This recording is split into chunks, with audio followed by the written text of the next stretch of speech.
एक बंगाली स्त्री एका महाराष्ट्रीयन स्त्रीच्या शेजारी राहायला येते. दोघींमध्ये मैत्री होते, पण मी श्रेष्ठ म्हणजे आम्ही श्रेष्ठ असा दोघांमध्ये वाद सुरू होतो.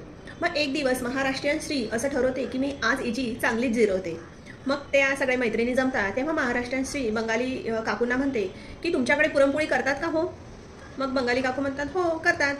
मग महाराष्ट्रीयन स्त्री म्हणते की आमच्याकडे पुरणमध्ये म्हणजे पोळीमध्ये पुरण टाकतात, कणिकेमध्ये पुरण टाकतात, मग त्याच्यावर तूप लावतात आणि मग ती अशी पुरणपोळी खातात. मग बंगाली स्त्री म्हणते हो आमच्याकडे पण असंच असतं.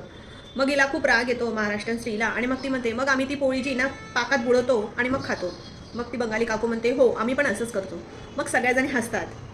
मग पाकात कोणी पुरणपोळी बुडवतं का हो असं ती म्हणते. मैत्रीमध्ये स्पर्धा असावी पण दुसऱ्याला कमी दाखवणे हा त्याचा हेतू नसावा. एक मधमाशी फुलांमधून मध गोळा करते, मग ते छोटं असू दे किंवा मोठं असू दे. मग आपणही नम्रपणे भेदभाव न करता सगळ्यांपासून काही ना काही शिकायला हवं.